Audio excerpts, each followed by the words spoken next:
لباس داغونه کرده منو دیوونه. جهیزی من بوده آرزوتم میمونه. با این چروک لباسا چجور بریم به بازار؟ هر چیزی رو آوردم با این اتو سوزوندم. آبی بگیری و هر بار فروختم، همه بردن دوباره پس آوردن.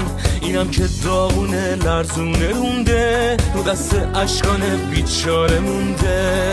ببین ستان چجوره، هر گوشه ایش یه جوره. با این که داغ بازار قسطی میدن خریدار. تنوع کالا اینه، ستان میگن همینه. یخچال و تخت و بردن، هرچی بخوای آوردن. قسطی اومدن همه چی آوردن.